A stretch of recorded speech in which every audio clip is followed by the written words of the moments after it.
दोस्तों, आज की कहानी से रिलेटेड एक क्वेश्चन कहानी के लास्ट में पूछा जाएगा, जिसका जवाब आप कमेंट बॉक्स में दे सकते हैं। सही जवाब देने वाले 2 लकी विनर जीत सकते हैं एक सरप्राइज गिफ्ट। आज के क्वेश्चन के लकी विनर को ईमेल के माध्यम से संपर्क किया जाएगा। पुष्पा दीदी ने आते ही आदतन पति, बच्चों और अड़ोस पड़ोस की बुराई शुरू कर दी थी, जो मेरे क्या किसी के लिए भी नई बात नहीं थी। मधुर ने तो इनके शुरू होते ही तुरंत ब्रीफकेस उठाकर ऑफिस की राह पकड़ ली। छोटी बेटी श्रेया टिफिन उठाकर कॉलेज निकल ली और मैं सदैव की भांति किचन संभालते शांति से इनका आलोचना पुराण सुनने लगी। वसुधा दीदी का स्वभाव ही ऐसा है, परिच्छिद्रान्वेषी, हमेशा दूसरों में छेन ढूंढने में लगी रहती हैं। इसी कारण इन्हें न इनके घर वाले तवज्जो देते हैं और न बाहर वाले। जब बहुत भर जाती हैं और कोई सुनने वाला नहीं होता तो भड़ास निकालने मेरे पास चली आती हैं। वे तो सब उकलकर हल्की होकर चली जाती हैं, लेकिन मेरा मन कई कई दिनों तक भारी रहता है। मधुर और बच्चे इनके इसी स्वभाव की वजह से हर वक्त इनसे कन्नी काटने में लगे रहते हैं, पर मुझे मजबूरी में सब कुछ सुनना और झेलना पड़ता है। तुम भी अजीब हो, अपने लेखों कहानियों से पूरी दुनिया का मार्गदर्शन करती रहोगी, पर अपनी सगी इकलौती ननद को कुछ नहीं सुझाओगी। वसुधा दीदी ने उलाहना दिया। दीदी, अब इसमें मैं क्या कर सकती हूँ? आप बड़ी हैं, समझदार हैं। अच्छा बताइए, लंच में दाल बाटी बना लूं? आपको पसंद है? हाँ बिल्कुल, मधुर को तो बहुत पसंद है, श्रेया और निष्ठा को भी पसंद है। अरे हाँ, मैं तो पूछना ही भूल गई, निष्ठा का वहाँ मन लग गया या नहीं? आई हूँ जब से अपनी ही रामायण सुनाए जा रही हूँ। निष्ठा ठीक है, धीरे धीरे सेट हो रही है। नई नई नौकरी है, थोड़ा टाइम तो लगेगा ही। मैंने तो उसे सबसे घुल मिलकर रहने को कहा है ताकि मन लगा रहे। एक तो उसकी बहुत अच्छी दोस्त बन गई है नाम्या। वसुधा दीदी को निष्ठा के बारे में बताते हुए मैं अनायास ही उसके ख्यालों में खो गई थी। इंजीनियरिंग करके निष्ठा ने गुड़गांव में एक ख्याति प्राप्त एमएनसी में ज्वाइन किया था। नाम्या उसके ऑफिस में ही काम करती थी और उसके पास वाले फ्लैट में ही रहती थी। दोनों साथ साथ ही ऑफिस आती जाती थीं। नाम्या ने निष्ठा को उसके ऑफिस के सभी क्लिक्स के बारे में पहले ही पूरी जानकारी दे दी थी, जो निष्ठा ने खूब मजे ले लेकर मुझे सुनाई थी। सौम्या एक नंबर की आलसी है, हमेशा अपना काम दूसरों पर लादने की फिराक में रहेगी। उससे बचकर रहना, नागार्जुन अदजल गगरी छलकत जाए है। जितना बनता है उतनी उसको नॉलेज है नहीं। वो सुधांशु बॉस का चमचा है, हर वक्त उन्हीं के आगे पीछे घूमता रहेगा। मैं निष्ठा की बातें सुनकर खूब हंसी थी। अच्छी दोस्त बनाई है तूने, इधर उधर की लगाई बुझाई से खूब मनोरंजन करेगी तेरा। इस तरह हल्के में उठी बात हल्के में ही समाप्त हो गई थी। निष्ठा का प्रसंग छिड़ जाने से मुझे अचानक ही याद आया कि कल उसका पहला प्रेजेंटेशन है। आपने अच्छा याद दिलाया दीदी, वह जरूर कल के प्रेजेंटेशन की तैयारी में डूबी होगी, तभी कल से फोन भी नहीं किया है। खाना पीना तक भूल जाती है या लड़की। मैंने निष्ठा को तुरंत फोन मिलाया। वह थोड़ी अनमनी सी लगी, लगता है प्रेजेंटेशन को लेकर प्रेशर में है। उसका ख्याल झटक कर मैं काम में लग गई थी, पर बार बार मन वहीं अटक जाता था। पहले मैं जब भी इसे लेकर अपनी चिंता जाहिर करती, वह नम्या का हवाला देकर मुझे तसल्ली दिलाने का प्रयास करती। मम्मा, नम्या है ना मेरे पास, वह दादी अम्मा की तरह बुखार में मेरा ख्याल रख रही है। यहाँ मत जाओ, वो मत खाओ, इससे मत मिलो, अब रेस्ट कर लो। तेरी इस दादी अम्मा से एक बार मिलना पड़ेगा मुझे, बहुत सुन चुकी हूँ इसके बारे में। मजाक में बात खत्म करते हुए मैं भी निश्चिंत हो जाती थी, पर आज तो इसने नम्या का नाम तक नहीं लिया। यह मेरे लिए और भी चिंता की बात थी। कुछ सोचकर मैंने निष्ठा को फिर फोन लगाया। निष्ठा बेटी, थोड़ा बहुत प्रेशर होना तो वाजिब है, इससे इंसान अच्छा परफॉर्म करता है, पर हाँ, ज़्यादा टेंशन नहीं लेना चाहिए, ना हो तो नाम्या को मैं बाद में बात करती हूँ। निष्ठा ने फोन बंद कर दिया था। स्पष्ट था वह मुझसे अपनी परेशानी, तनाव या जो भी कुछ था मामला शेयर नहीं करना चाह रही थी। नाम्या के नाम से इसका बिदकना भी हैरत वाली बात थी।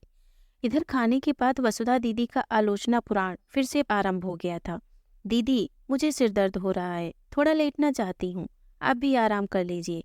मैं अपने कमरे में आकर लेट गई थी। निष्ठा के अनमनेपन ने मेरी चिंता और बढ़ा दी थी। नाम्या इसे हिम्मत देने के लिए इसके पास है या नहीं, मैं बहुत विकल हो रही थी, पर निष्ठा को फिर से फोन कर और परेशान करने का मन नहीं हुआ। देर शाम जब नहीं रहा गया तो मैंने उसे फोन लगा ही दिया और उसके फोन उठाते ही मैंने तोप के गोले की तरह सवाल दाग दिया। प्रेजेंटेशन कैसा रहा? अच्छा रहा मम्मा। सुनते ही मेरे तन मन से मानो बोझ उतर गया। देखा, मैंने कहा था ना सब ठीक हो जाएगा। तू व्यर्थ ही घबरा रही थी। आज तेरी दादी अम्मा कहाँ गई? वो पास नहीं है क्या हिम्मत बंधाने को? मैंने चुहल करके उसका मूड हल्का करना चाहा, पर वह और भी गंभीर हो गई थी। मैं घर पहुंचकर बात करती हूँ कहकर फिर उसने फोन काट दिया था। अरे भाई, शाम की चाय मिलेगी या नहीं? लगता है यहाँ आकर गलती कर दी मैंने। यहाँ तो ना कोई सुनने वाला है ना अटेंड करने वाला। कमरे के बाहर चहलकदमी करती वसुधा दीदी का स्वर कानों में पड़ा तो मैं दुपट्टा डालकर तेजी से बाहर की ओर लपकी। वसुधा दीदी का बड़बड़ाना जारी था। मैं जवाब दिए बिना रसोई में घुसकर चाय बनाने लगी, साथ ही नाश्ता भी लगा दिया। हाथों के साथ साथ मेरा दिमाग भी तेजी से चल रहा था। अब दिमाग से निष्ठा उतर चुकी थी। ये वसुधा दीदी भी अजीब हैं, हर वक्त बस सामने वाले में कमियां ही खोजती रहती हैं। आई हैं जब से मुझसे ही मदद मांग रही हैं और अब मुझ में ही कमियां निकालने लगी। अभी मैं यह सब सोच ही रही थी कि निष्ठा का स्काइप पर कॉल आ गया। मैंने लपक कर कॉल रिसीव किया। घर पहुंच गई तू? सब ठीक तो है ना? कैसा छोटा सा मुंह लग रहा है। न हो तो नाम्या को बुला ले, वह रुक जाएगी तेरे पास। नाम्या नाम्या नाम्या, नाम मत लो आप उसका मेरे सामने। निष्ठा बिफर गई, जो मेरा जी धक से रह गया। क्यों, क्या हुआ? गलती मेरी ही थी जो उसकी हर बात पर आंख मूंद कर भरोसा करती रही। उसके कहने में आकर मैंने सबसे किनारा कर लिया था। मुझे क्या पता था वह मेरे साथ ही ऐसा करेगी। जरा साफ साफ बताएगी। मैं अधीर हो उठी थी। वसुधा दीदी बड़बड़ाना छोड़कर चाय का कप थामे कान लगाकर बैठ गई थी। बीच बीच में मेरे मोबाइल में झांकने का प्रयास भी कर लेती। मम्मा, प्रेजेंटेशन के 2-3 दिन पहले मैं काफी नर्वस थी। नाम्या को अपना मानकर मैंने अपनी नर्वसनेस उससे शेयर की। मुझे क्या पता था वह इसका गलत फायदा उठाएगी। उसने मेरे सभी क्लीग्स, यहाँ तक कि मेरे बॉस को भी बोल दिया कि निष्ठा जैसी बुज़दिल, अनुभवहीन एम्प्लॉय कंपनी के लिए सही नहीं है। वह बाहर से आए डेलीगेशन के सम्मुख कंपनी की साख गिरा सकती है। प्रेजेंटेशन वाली दिन जब सौम्या ने मुझे यह बात बताई तो मुझे यकीन ही नहीं हुआ। मैं सपने में भी नहीं सोच सकती थी कि नाम्या ऐसा कर सकती है। लेकिन फिर नागार्जुन, करुण आदि सभी ने यही बात दोहराई तो यकीन करना पड़ा। मैं और भी नर्वस हो गई थी कि इस बीच आपका फोन आ गया। थोड़ी हिम्मत बंधी। प्रेजेंटेशन तो अच्छा गया मम्मा, पर मन बहुत खट्टा हो गया है। दुनिया में ऐसे भी लोग होते हैं। सुधांशु बता रहा था, नमा का तो स्वभाव ही ऐसा है। वह हर किसी में कमियां ही खोजती रहती है। उसे नहीं पता कि यही उसकी सबसे बड़ी कमी है। मेरी नजरें अनायास ही वसुधा दीदी की ओर घूम गईं। मन में कुछ कौंधा, क्यों न एक तीर से दो शिकार किए जाएं। निष्ठा बेटी, तुम्हारे दोस्त सही कह रहे हैं। होते हैं दुनिया में इस तरह के भी लोग। मक्खी का स्वभाव देखा है तुमने? एक पूरे सुंदर शरीर में मक्खी कहाँ जाकर बैठती है? जहाँ छोटा सा भी घाव हो, क्योंकि उसका स्वभाव ही ऐसा है, हर कहीं गंदगी बुराई खोजने का। मैंने गौर किया, वसुधा दीदी सकपका गई थी, मगर मैं जानबूझकर निर्लिप्त बनी रही। निष्ठा अभी भी असमंजस में थी। लेकिन मम्मा, नाम्या ने हमेशा मेरी हेल्प की है। मुझे समझ नहीं आ रहा उससे आगे दोस्ती रखनी चाहिए या नहीं। निष्ठा के चेहरे से उसकी परेशानी साफ झलक रही थी। मुझे उस पर दया आने लगी। पहले अपने चेहरे से तनाव हटाओ। तनाव में रहोगी तो पिंपल्स हो जाएंगे और रोगी तो रिंकल्स हो जाएंगे। इसलिए मेरी बच्ची, हमेशा स्माइल करो ताकि डिम्पल्स हो। निष्ठा के साथ ही मेरे समीप बैठी वसुधा दीदी के चेहरे पर भी मुस्कान आ गई थी। गुड, एक बात और, ऑफिस के काम का ज्यादा तनाव लेने की आवश्यकता नहीं। इस बारे में एक मजे की बात प्रचलित है, तुझे बताती हूँ।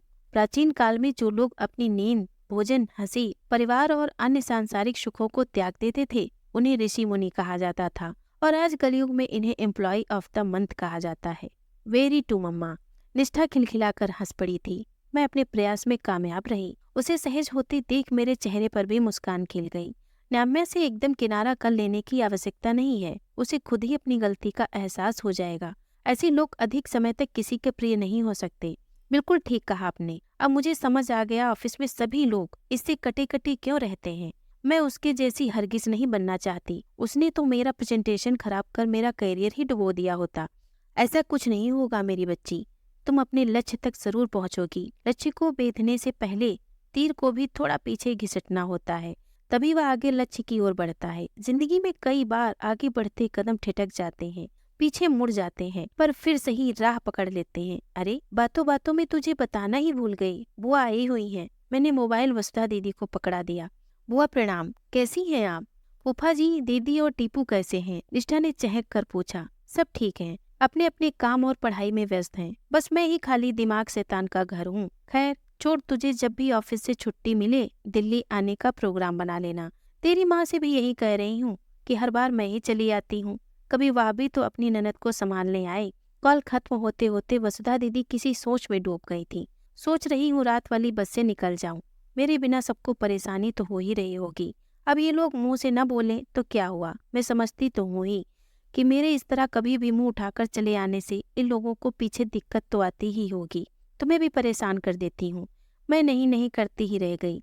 पर सच कहूँ तो वसुधा दीदी को अपने घर लौटने के लिए सामान बांधता देख मुझे अच्छा लग रहा था। सुबह का भूला शाम को घर लौट जाए तो खुशी तो होती ही है। दोस्तों, अगर आपको ये कहानी पसंद आई हो तो प्लीज़ इसे लाइक और शेयर करें। अगर आप हमारे चैनल पर नए हैं तो प्लीज़ इसे सब्सक्राइब करें। धन्यवाद।